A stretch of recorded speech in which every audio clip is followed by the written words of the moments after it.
तो आज की हमारी मूवी का नाम है द इन्फॉर्मर और ये कहानी है एक रिटायर्ड आर्मी की जो आगे चलकर एक गैंगस्टर बन जाता है, जो बड़े बड़े गैंगस्टर के गैंग पे घुसकर उनकी जानकारी पुलिस तक पहुंचाता है। बोले तो एक सीक्रेट एजेंट। आगे हम देखेंगे कि हमारे हीरो को उसके अपने लोग ही फंसा देते हैं और जिससे बाहर निकलने के लिए वो सारे हदें पार कर देता है। तो मूवी की शुरुआत होती है पीटर नाम के आदमी से, जिसने 3 साल मेहनत करके पुलिस गैंग पे अपनी खास जगह बना ली थी और इस गैंग का जो लीडर था क्लीजैक, पीटर उसे पुलिस के हवाले करने वाला था, लेकिन इस काम पे काफ़ी ज़्यादा रिस्क था। इसलिए वो अपनी बीवी और बेटी को कहता है कि अगर वो आज रात 1 बजे तक घर नहीं पहुंचा तुम दोनों शहर छोड़कर कहीं दूर चले जाना। पीटर घर से निकलकर FBI एजेंट एरिका के पास जाता है।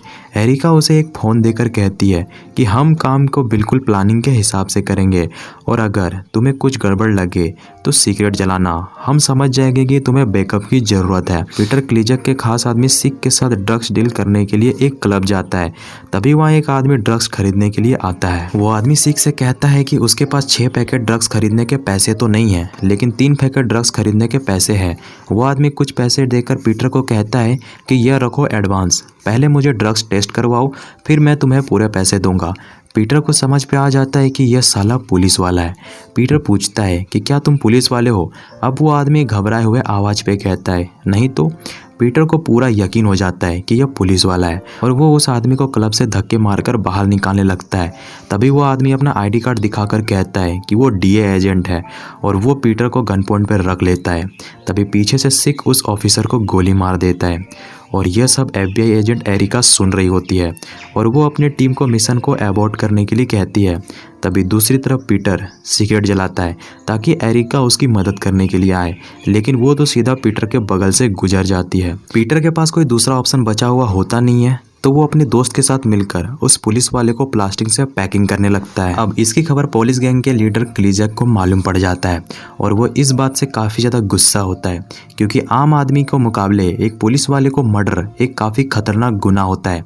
क्लीजैक पीटर से पूछता है कि मुझे मालूम पड़ा है कि पुलिस वाले ने तुम्हें गन पॉइंट पर रख लिया था और सिक ने तुम्हारी जान बचाई थी, जिसके कारण तुम आज यहाँ पे जिंदा खड़े हो।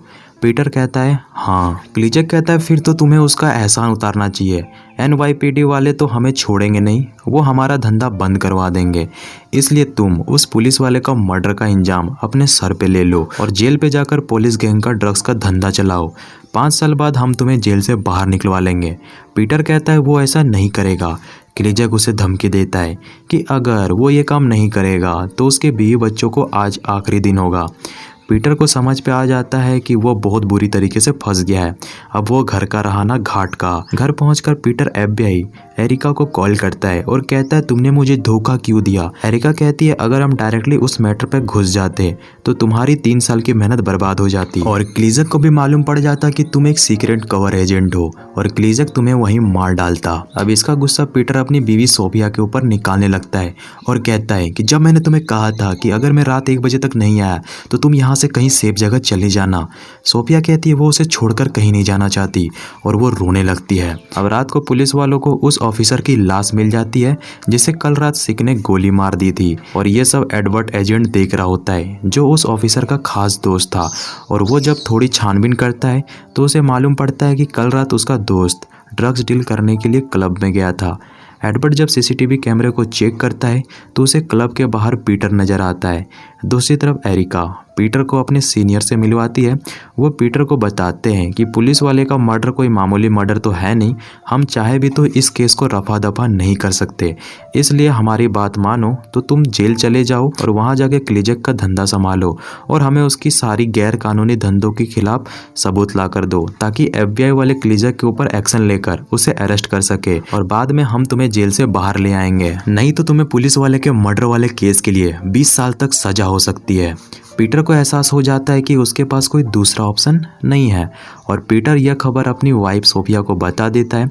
सोफिया काफ़ी ज़्यादा अपसेट हो जाती है यह सुनकर कि पीटर को अब जेल जाना होगा और पीटर उस दिन को खास बनाने के लिए वो अपनी बेटी के साथ पूरा टाइम स्पेंड करता है। अगले दिन प्लानिंग के हिसाब से वो खुद को पुलिस के हाथों अरेस्ट करवा लेता है और जेल चला जाता है, जहाँ सबसे पहले पीटर की 4-5 फोटो खींची जाती है तभी गार्ड वहां आकर पीटर को अंदर ले जाता है और उसे सबक सिखाने के लिए जेल के सबसे खतरनाक गैंग के पास ले जाता है। तभी वहाँ क्लिज़क का आदमी गार्ड्स को पैसे देकर पीटर को बेड अपने पास ही रखवा देता है और सबको बता देता है कि वो भी पुलिस गैंग का ही एक मेंबर है, जिसके कारण पीटर के जेल पे आते ही वो एक जेल का खास आदमी बन जाता है। और अगले दिन से पीटर भी अपने दोस्तों के साथ उठना बैठना शुरू कर देता है और ड्रग्स का धंधा भी शुरू कर देता है। और वो पीटर को सेल्फ डिफेंस के लिए एक चाकू भी दे देते हैं। दूसरी तरफ एडवर्ड, जो कि NPYD का एक एजेंट है, खूनी का पता करने के लिए FBI के ऑफिस पहुंच जाता है और वो एरिका से पूछता है कि क्या वो किसी पीटर नाम के आदमी को जानती है। लेकिन एरिका साफ साफ मना कर देती है कि वो किसी पीटर नाम के आदमी को नहीं जानती है। एडवर्ड कुछ तस्वीरें पीटर और उसके साथ दिखाता है, लेकिन FBI वाले कुछ भी नहीं बताते। एडवर्ड को यहाँ कोई जवाब नहीं मिलता और वह FBI वालों को वार्निंग करता है कि अगर पीटर के साथ उनका कोई भी रिश्ता अगर निकला तो वो उनको जेल पे डलवा देगा। एडवर्ड वहाँ से सीधा पीटर के वाइफ सोफिया से पूछताछ करने के लिए जाता है पीटर के बारे पे, लेकिन सोफिया कहती है उसे किसी के ऊपर भी भरोसा नहीं है। मुझे मालूम है कि तुम्हारे हस्बैंड ने मर्डर नहीं किया है, बल्कि उसे फंसाया जा रहा है। इतना कोशिश के बाद भी एडवर्ड को सोफिया से कोई भी जानकारी नहीं मिलती, तो वो सीधा पीटर से ही कॉल पे बात करता है कि अगर वो जिंदा रहना चाहता है तो वो चुपचाप उसके दोस्तों के कातिल का नाम बता दे, नहीं तो वो अगले 4 घंटों पे मारा जाएगा। पीटर एडवर्ड को कुछ बताता नहीं है, क्योंकि अगर उसने ऐसा किया तो क्लिज़क उसकी पूरी फैमिली को मार देगा। इधर जेल पे स्माइली नाम का गुंडा गार्ड्स को पैसे देकर पीटर को अपने पास बुलाता है और कहता है कि इस जेल पे ड्रग्स का बिजनेस सिर्फ मैं करूंगा और कोई नहीं। और वो पीटर को धमकाने के लिए उसे रस्सी से टांग देता है। तभी पीटर कहता है कि वो क्लिज़क के लिए काम नहीं करता, बल्कि वो FBI के लिए काम करता है और वो क्लिज़क के खिलाफ सबूत इकट्ठा कर रहा है। स्माइली भी उसे छोड़ देता है, क्योंकि वो भी क्लिज़क को पसंद नहीं करता था। और पीटर से पूछता है कि अगर वो 3 घंटे इस जेल पे सरवाइव कर लेगा तो उसे क्लिज़क की सारी जानकारी मिल जाएगी। दूसरी तरफ एरिका अपने सीनियर से कहती है NPYD हाथ धोकर पीटर के पीछे पड़ी हुई है, अगर उसने हमारे खिलाफ कुछ भी उगल दिया तो हमारी नौकरी के साथ हमारी इज्जत भी चली जाएगी, इसलिए हमें पीटर को ठिकाने लगाना पड़ेगा। दूसरी तरफ स्माइली ब्लैक गैंग की मदद से क्लिज़क के खिलाफ सबूत पीटर को दे देता है। पीटर इसकी जानकारी एरिका को दे देता है, लेकिन रिटर्न पे एरिका कुछ नहीं बोलती। पीटर को समझ पे आ जाता है कि FBI वालों ने हमें धोखा दे दिया है, तो वो अपनी वाइफ सोफिया को कॉल करके कहता है कि जो सबूत उसने बेसमेंट में छिपा रखा था वो उसे NPYD को सौंप दे। सोफिया जब उन सबूतों को बॉक्स से बाहर कर रही होती है, तभी वहाँ एरिका आकर सोफिया को गन पॉइंट पे रखकर सारे सबूत को छीन लेती है और सोफिया को सलाह देती है कि वो इस जगह को छोड़कर कहीं और चली जाए। दूसरी तरफ स्माइली पीटर को कहता है अपना हथियार उठाओ, सबको मालूम पड़ गया है कि तुम कौन हो, वो तुम्हें जान से मार देंगे। पीटर अपने बेड के पास भागता है जहां उसने चाकू छुपाया था, लेकिन चाकू वहां से गायब था। तभी पीछे से एक आदमी चाकू से पीटर के ऊपर हमला करता है। पीटर उसे मार देता है और ये सब गार्ड्स देख लेता है। वो जेल पे अलार्म बजा देता है, तभी वह गार्ड्स आ जाते हैं, लेकिन तब तक पीटर ने सैम को पकड़ लिया था और वो उसके गर्दन पे आधा चाकू घुसाकर सबको पीछे हटने के लिए कहता है और साथ में वो मीडिया वालों को भी बुलाने के लिए कहता है। और पीटर सैम को लिफ्ट्स की मदद से टॉप में ले जाता है, जहां पहुंचकर वो उस जगह को अच्छे से देखने लगता है और जगह पे निशान बनाने लगता है जहां स्नाइपर निशाना नहीं लगा सकते। दूसरी तरफ सिख बदला लेने के लिए पीटर की वाइफ और उसकी बेटी को जान से मारने के लिए जाता है। तभी वहां एडवर्ड आकर उन्हें बचा लेता है, लेकिन इसी बीच एक गोली सोफिया को लग जाती है। दूसरी तरफ FBI वाले अपनी पूरी टीम के साथ वहां पहुंच जाते हैं और जगह जगह पे स्नाइपर्स को बैठा देती है। केविन स्नाइपर को ऑर्डर देता है कि जैसे ही पीटर दिखे उसे जान से मार देना।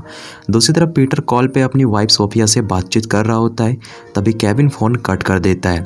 अब पीटर गार्ड्स को कपड़े खुद पहन लेता है और अपने कपड़े गार्ड्स को पहनाकर खिड़की के सामने आ जाता है। स्नाइपर गार्ड्स को पीटर समझकर उसे गोली मार देता है और उसकी मौत हो जाती है। फायरिंग के कारण वहां रखे हाइड्रोजन गैस ब्लास्ट हो जाते हैं। पीटर की किस्मत अच्छी होती है, जिसके कारण वो जिंदा बच जाता है। तभी वहाँ एरिका भी आ जाती है, जो देखती है कि जेल के ऊपर का हिस्सा उड़ चुका है और केविन वहाँ से जाने लगता है। दूसरी तरफ एक घायल आदमी को जेल के अंदर से लाया जा रहा होता है। एरिका देखकर समझ जाती है कि वो गार्ड्स के कपड़े पे पीटर है। एरिका अपना ID कार्ड दिखाकर हॉस्पिटल वाले वैन पे बैठ जाती है और एम्बुलेंस पे एरिका पीटर को गन दे देती है और पीटर सबको गन पॉइंट पे रखकर एरिका से मोबाइल छीनकर वहाँ से जाने लगता है। कहानी जाती है कुछ दिन बाद जब एरिका केविन को बताती है कि हमें पीटर की लाइव लोकेशन मिल चुकी है।